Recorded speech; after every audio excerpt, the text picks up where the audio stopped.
ایک قصہ میں آپ کو سنا دوں. ریل کے اندر ہمارا ایک ٹی چلا دے کر ڈیوٹی پر گیا. ریل کے چھوٹنے میں 2 منٹ باقی.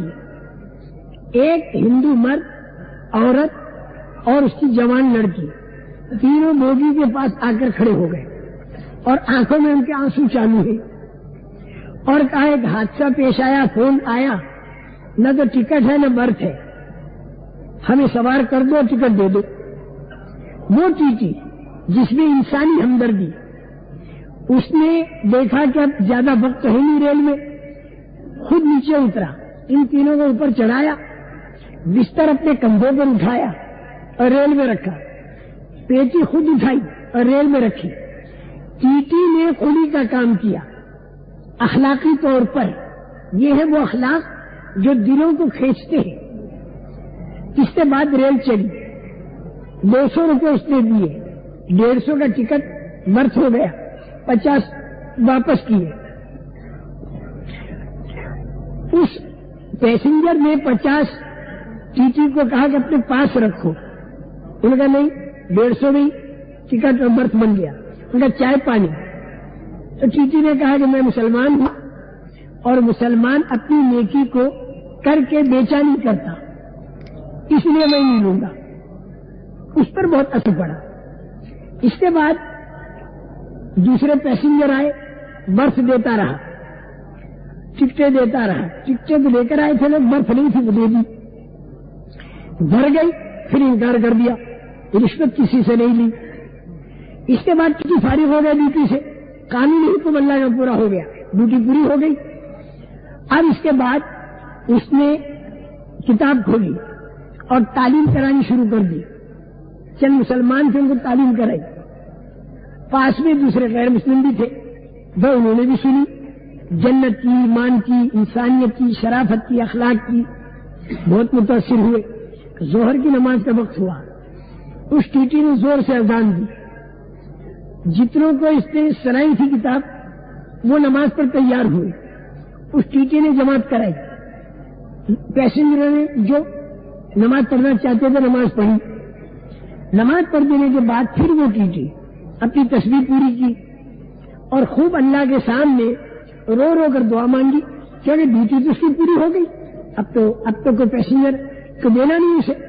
خوب رو رو کر دعا مانگی. اب وہ پیسنجر سارے دیکھ رہے. اس کے بعد اس پہلے پیسنجر نے بلایا، بٹھایا، تم کون ہو؟ نے کہا میں مسلمان ہوں.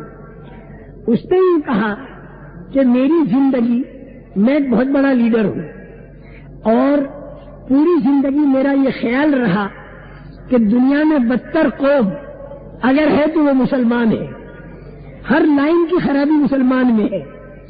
تو میری پوری زندگی اس پر گزری کہ مسلمان کی آبرو کا گرانا، اس کے خون کا بہانا، اس کو ذلیل کرنا، اس کی دکانیں لٹوانا، یہ بہت ہی اچھا کام ہے. ان بروں کو دنیا سے ختم کرانا، یہ میرا زندگی بھر کا ذہن رہا. لیکن آج تمہارے اس رویے نے میرا ذہن بدل دیا کہ حضرت محمد صلی اللہ علیہ وسلم کی جو تعلیم ہے وہ تو بڑی پاکیزہ تعلیم ہے، لوگ عمل نہیں کرتے، یہ ان کا قصور ہے. آج سے میں نے توبہ کی، میں کبھی بھی کسی کی جان مال پر ہاتھ نہیں ڈلواؤں گا، چاہے میں کتنا ہی بڑا لیڈر ہوں. تمہاری اس تھوڑی سی زندگی کو دیکھ کر مجھے حضرت محمد صلی اللہ علیہ وسلم کی پاکیزگی کا پتہ چلا اور ان کی روحانیت کا پتہ چلا کہ 1450 سال کے بعد بھی اتنی روحانیت. پھر اس ٹی نے یہ کہا کہ ایک دن صرف مجھے بمبئی شہر کا دے دو، 24 گھنٹہ. ٹی نے کہا کیا کرو گے؟ اس نے کہا میں بڑے بڑے جو لیڈر ہیں میرے خیال کے، ان کو میں جمع کروں گا. وہ سب جمع ہو جائیں گے تو تمہیں کرسی پر بٹھا کر میں ان سے یہ کہہ دوں گا کہ اگر تمہیں پاکیزہ زندگی حضرت محمد صلی اللہ علیہ وسلم والی دیکھنی ہے تو اس آدمی کو دیکھو. بس اتنا کرنا ہے، یہ میری زندگی کی ایک تمنا ہے، ٹی صاحب تم پوری کر دو. ٹی نے کہا کہ بھائی صاحب آپ میرے جیسے بمبئی میں سینکڑوں پائیں گے، کتنے سے آپ ایک ایک دن لیں گے اور پورے ہندوستان میں اگر آپ پھرے تو آپ کو میرے سے بھی زیادہ اچھے آدمی آپ کو ملیں گے. حیرت میں پڑ گیا. اس جگہ ہندوستان میں ایسے اچھے آدمی جی. اور ممبئی میں بھی ممبئی کے اندر ٹیکسی ڈرائیور ایک بنی اور بنین کو لے کر چلا. وہ جہاں اترے اپنا سوٹ کیس بھول گئے. اب وہ 4 گھنٹے کے بعد اس نے دیکھا تو سوٹ کیس بیچارے بھول گئے. پتہ دیکھ کر گھر پر جا کے اسٹک دی. بنیا باہر آیا. بھائی کون؟ ان کا ڈرائیور. یا آپ کا سوٹ کیس لو. اس نے اپنا سارا، لالا جی نے اپنے پیسے گنے، لاکھوں کی رقم تھی اور ضروری کاغذات تھے. بہت ہی اس پر اثر پڑا. اس نے 500 روپے بطور انعام کے دیے. ڈرائیور نے کہا بالکل نہیں لوں گا، تم سے لینے کے لیے اتنا کام نہیں کیا. تمہارے 500 ختم ہوں گے، میرا اللہ مجھے جو جنت دے گا وہ ہمیشہ باقی رہے گی. 10 روپے لوں گا. اس لیے کہ خالی گاڑی لایا، مالک کا پیٹرول جلا، خدا کو مجھے جواب دینا ہے. وہ پیٹرول کے پیسے مالک کو 10 روپے دے دوں گا، تمہارے 500 لوں گا نہیں. جو کیا میں اللہ سے لوں گا، اللہ دے گا. اس نے کہا میری چائے پیو گے؟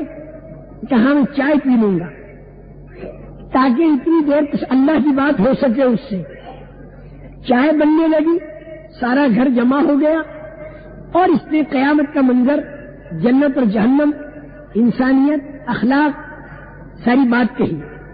سارا گھر بیٹھا ہوا زار و قطار رو رہا تھا کہ ہمارا آخرت میں کیا ہوگا. اس کے بعد ڈرائیور نے چائے پی اور آ گیا. دوسرے دن اس لالا جی نے، ایک اخبار ہے بمبئی کا، جنم بھومی اس کا نام ہے، اس کے اندر پورا یہ قصہ لکھا اور کہا کہ ایک مسلمان ٹیکسی ڈرائیور نے میرے ساتھ یہ معاملہ کیا.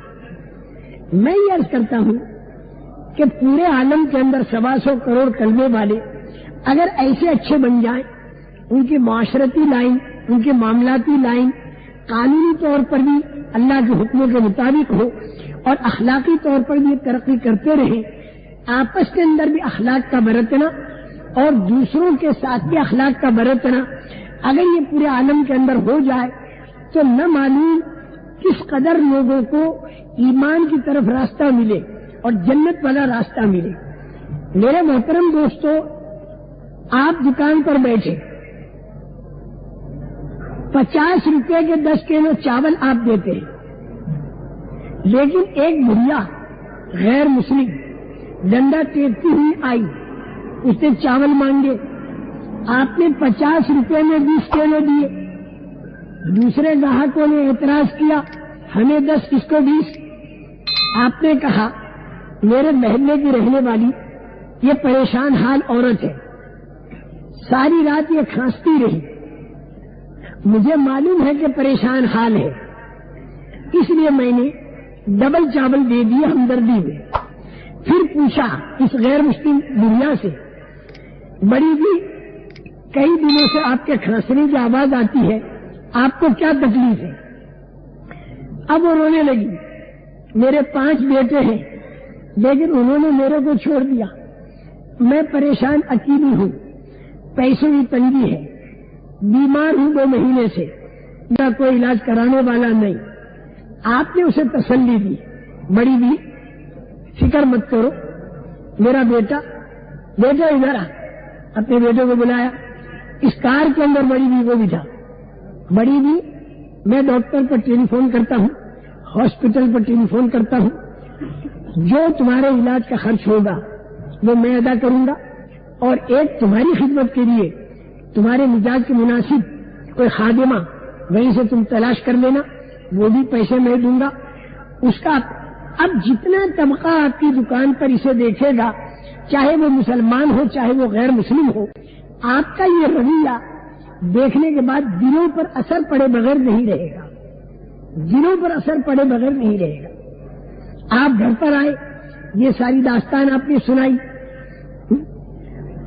آپ مسجد میں نماز پڑھنے گئے، وہاں پر آپ نے دیکھا کہ ایک آپ کا ساتھی چہرہ بالکل اترا ہوا. بھائی کیا بات ہے؟ آپ کا چہرہ بہت اترا ہوا، آنکھوں میں آنسو آ گئے، اس نے کچھ نہیں کہا. غیور آدمی کہا نہیں کرتے. پھر آپ نے اپنی بیوی کو اس کے گھر بھیجا. وہاں جا کے دیکھا تو ساری پریشانی، 4 جوان لڑکیاں، 2 جس میں سے بخار میں، حوادث آئے ہوئے، علاج کا کوئی انتظام نہیں. آپ کی بیوی نے آ کے خبر دی، سارا گھر آپ کا رویا. اے اللہ، قیامت میں ہم کس کو کیا جواب دیں گے؟ ہم عیش آرام میں، اور ہمارے محلے کی ایک عورت اتنی تکلیف سے. آپ نے اس کا انتظام کیا، لڑکیوں کی شادیوں کا انتظام کیا، کھانا بھیجا، نقدی بھیجی. میرے محترم دوستو، اس گھرانے کی تکلیف کو آپ نے دور کیا. اس سے زیادہ ہم لوگوں کے اوپر جو ذمہ داری آتی ہے اور جو ہم لوگوں کے اندر جو درد اور غم ہونا چاہیے، وہ اس بات کا ہونا چاہیے کہ دنیا کے اندر جو بغیر ایمان کے مرا تو جاتے ہی قبر میں اس پر عذاب شروع ہوا اور وہ ہمیشہ ہمیشہ باقی رہے گا. یہ درد نبیوں والا جماعتوں میں پھر پھر کر ہم لوگوں کے اندر پیدا ہو. جو درد حضرت نوح علیہ السلام کے اندر تھا، جو درد نبیوں کے اندر تھا، اللہ کے سامنے رو رو کر وہ دعائیں مانگتے تھے. اے اللہ، میں کیا کروں؟ میں تو ان کو سمجھا رہا ہوں. قال رب انی دعوت قومی لیلا ونہارا فلم یزدہم دعائی الا فرارا. حضرت نوح علیہ السلام دن بھر محنت کرتے تھے اور رات کو کس قدر دل بلا کر دعا مانگ رہے. رب انی دعوت قومی لیلا ونہارا فلم یزدہم دعائی الا فرارا. اے میرے پروردگار، میں کیا کروں؟ رات کو بھی جا کر میں ان کو سمجھاتا ہوں اور دن کو بھی جا کر میں ان کو سمجھاتا ہوں، لیکن جتنا میں انہیں سمجھاتا ہوں اتنے ہی یہ بھاگ جاتے ہیں، میری بات نہیں سنتے، میری بات نہیں سنتے. اے اللہ، میں کیا کروں؟ ثم انی دعوتہم جہارا ثم انی اعلنت لہم واسررت لہم اسرارا. کیا کروں میرے اللہ؟ جب میں نے دیکھا، کیا کروں میرے اللہ؟ وَإِنِّي كُلَّمَا دَعَوْتُهُمْ لِتَغْفِرَ لَهُمْ جَعَلُوا أَصَابِعَهُمْ فِي آذَانِهِمْ وَاسْتَغْشَوْا ثِيَابَهُمْ وَأَصَرُّوا وَاسْتَكْبَرُوا اسْتِكْبَارًا. اے میرے اللہ، میں جب ان کو تیری بات سناتا ہوں تو یہ میری بات سننا نہیں چاہتے، کانوں کے اندر انگلیاں ڈال دیتے ہیں اور یہ میرا چہرہ دیکھنا نہیں چاہتے، اپنے چہرے کے اوپر کپڑے باندھ دیتے ہیں، اپنا چہرہ بھی مجھے نہیں دیکھنے دیتے، میرا چہرہ دیکھنا نہیں چاہتے، میری بات کو سننا نہیں چاہتے. اے میرے اللہ، میں کیا کروں؟ یہ نہیں مانتے، مرتے ہی میں تیرا عذاب ہوگا. اے اللہ، یہ عذاب سے بچ جائے، میں کیا کروں؟ ثم انی دعوتہم جہارا ثم انی اعلنت لہم واسررت لہم اسرارا. اے اللہ، جب انہوں نے یہ حرکت کی تو میں نے اونچی آواز دے دے کر میں نے تیری طرف بلایا تاکہ ان کے کانوں میں کوئی آواز پڑ جائے. میں نے دن رات بلایا، میں نے مجموعوں میں اعلان کر کے بلایا اور میں ان کے گھروں پر جا جا کر چپکے چپکے بھی میں انہیں سمجھاتا ہوں. اے میرے اللہ، میں کیا کروں؟ یہ سارے کے سارے اگر تیری مغفرت نہ ہوئی دوزخ میں جلیں گے. اے اللہ، میں کیا کروں؟ یہ نوح علیہ السلام کی بے چینی والی دعا.